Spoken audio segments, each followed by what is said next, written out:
This is Joseph Mendoes with another video for virtualsheetmusic.com. I know I've done probably way too many videos about the bow, but here goes another one. And well, the reason why I do so many videos about the bow is I feel like that the bow is something in string playing, not just in cello playing, but in string playing that is,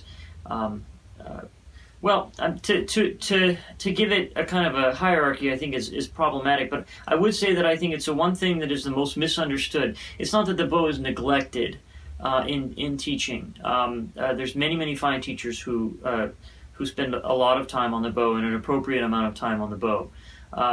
But I do feel like that it is at least not totally understood how the bow, first of all, how the bow is supposed to be held, which is something, right, that I dealt with in a previous video. Really what the point of not the point, but the means of sound production really is. What needs to be happening to the string in order for a sound to actually happen. But something I haven't spent a lot of time on is how to increase the variety in your tone. A lot has been said about making sure that you can play with a big sound that projects. That's something that goes across all levels of string playing. That's what everyone wants. Everyone wants a big sound, right? That's going to be heard in the last seat of the concert hall. And of course, this is necessary, but to me, that's a gross oversimplification of really what a sound needs to be. To say simply that one needs to have a big sound calls to your mind a kind of a picture of a very monochromatic sound, which is unfortunately a sound that you sometimes hear, even from big name artists, where there's not a lot of color or variety or even dynamic nuance in what they're doing. So the trick is to learn how to make sounds that project more the idea that you're trying to convey. For example, something I tell my students a lot when they're interpreting is to make sure that you always project your piano and project your pianissimo. And what that means is it doesn't mean to play really any louder than you were doing. It's actually to kind of project in the way that an actor would project. You want to project the feeling that's trying to be communicated through this dynamic. You want to try to project the essence of what is musically going on, so that the person sitting in the very back of the hall can really understand the meaning of the score and the meaning of what you're trying to do just as well as somebody in the front. Now let's talk about that actually, how to create this kind of really wonderful pianissimo. Well, a lot of it has to do with the bow and understanding just some basic mechanics. So first of all, the very common idea, right, is that when you play close to the bridge, and excuse me if my cello's a little out of tune here, it's very hot today, so actually give me 1 second. Get things in tune here. Okay, to create this pianissimo, for example, what you want to try to do is you want to try to just use the normal laws that we all know, right? Closer to the bridge and a slower bow usually means a kind of a more focused, intense, sometimes a brighter sound. And then a little bit further away from the bridge, but a faster bow means a more kind of covered, velvety sound, right?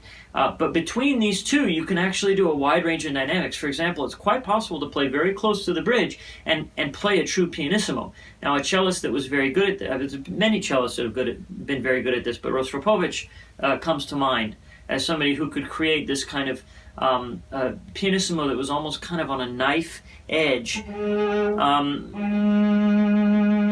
where you can have this very slow bow and create this very soft sound, but that has a lot of core. Now, of course, you can also make a soft sound that has more of that kind of covered, velvety. This one's a little harder to do. It requires a little bit more control.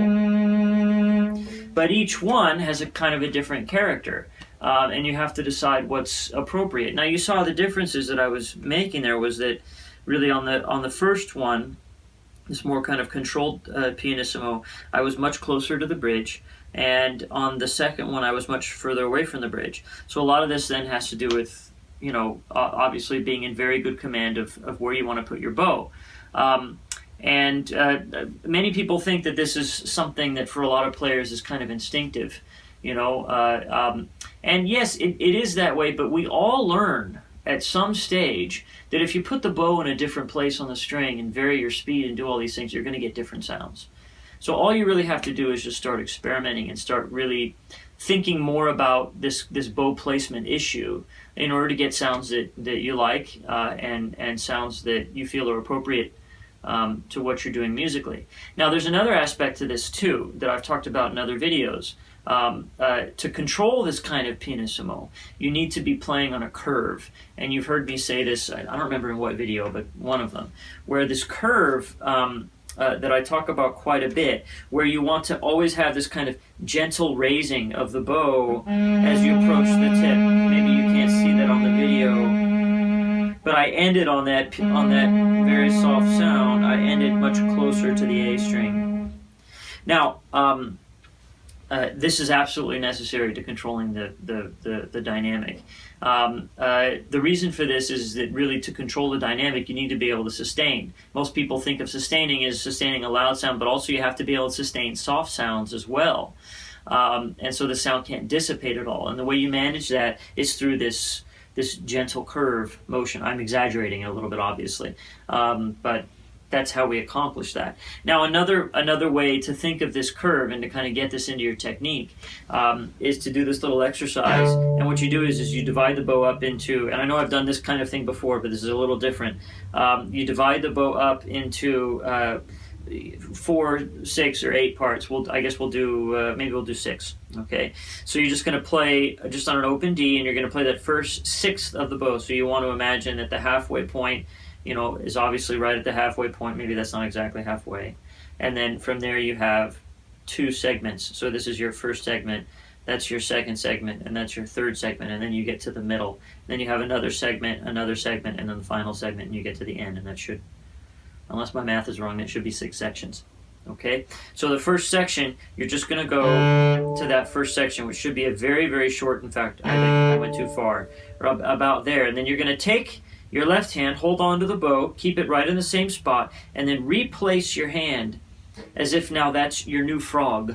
That's now where the frog is, okay? You're going to do another short little bow, and then you're going to place your hand in the new spot there, okay? And what you should be feeling is each time you start this bow, you're starting it from a very good feeling. Most of us feel pretty confident about playing at the frog and playing, with a nice sound there. Okay, so then this next spot, we should be close to halfway, which it looks like we are. And then we just keep going like this until, well, yeah, maybe I divided it wrong there. Sorry about that. But anyway, you get the idea. The idea is to have the feeling of being at the frog throughout the entire bow stroke, so that you always feel like you have that level of control, no matter where you are in the stroke. If you can do that, then that means that if you want to play a really nice, healthy forte, you can really easily sustain that. Or if you want to play a very well controlled pianissimo kind of sound in any spot on the string, you can do that. Now, of course, creating these dynamics, like I said in the beginning, it's not only with the bow. You can vary your vibrato speed, and there's some other things, but primarily it has to do with first choosing where you're going to put that bow. Really, I encourage all of you to focus really hard on that in your practice, to always be aware of where your bow is at. That where your bow is at is giving your hand a lot of tactile sensations.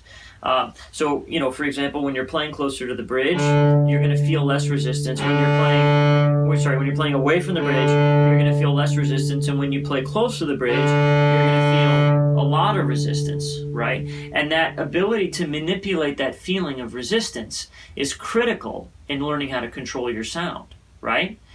We don't want to be just always reacting to a sound.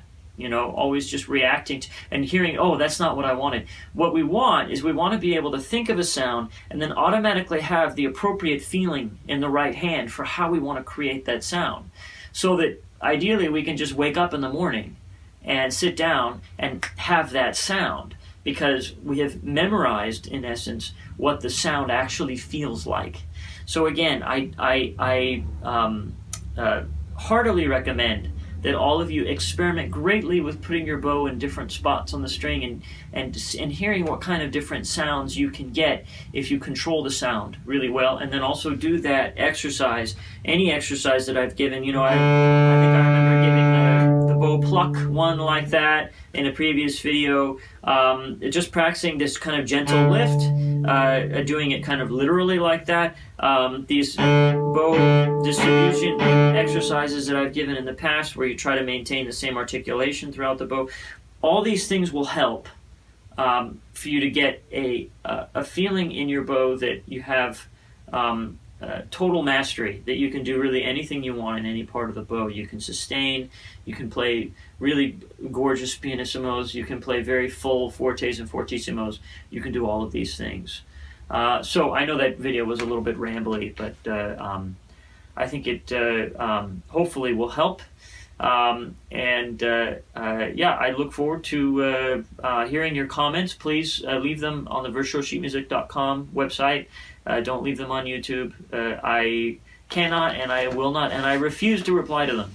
So I will do my best to reply to the ones on the virtualsheetmusic.com website.